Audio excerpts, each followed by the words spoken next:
Friends, তো আজকে হচ্ছে দেখো সকাল সকাল রেডি হয়ে গেছি স্নান টান করে, আর অনেক দিন পর এরকম করে সিঁদুর পরতে পেরেছি, অনেক শান্তি আর কি। কারণ আজকে আমার সোনা মায়ের হচ্ছে তোমার ষষ্ঠী পুজো হবে, ওই জন্যে আজকে তো সিঁদুর করতে আছে। কালকে নখ টক ছানা হয়েছিল আর ভিডিও দিতে পারিনি, কারণ এখানে প্রচণ্ড নেটওয়ার্কের সমস্যা হচ্ছে, ঝড় বৃষ্টি হচ্ছে, তো সেই জন্য কালকে তোমাদের সাথে শেয়ার করতে পারিনি।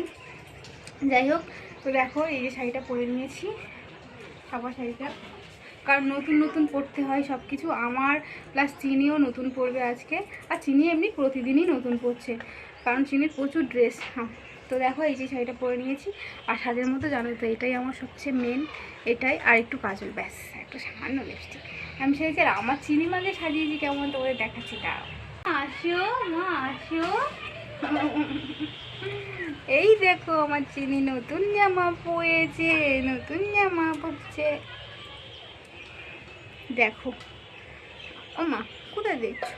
এই জামা চিনি নতুন জামা পরে নিয়েছে। এবার চলো, এবার ব্রাহ্মণ ঠাকুর এসে গেছে, তো আমাদের মামের এবার ডাক পড়েছে, এবার ওখানে যাওয়া যাক।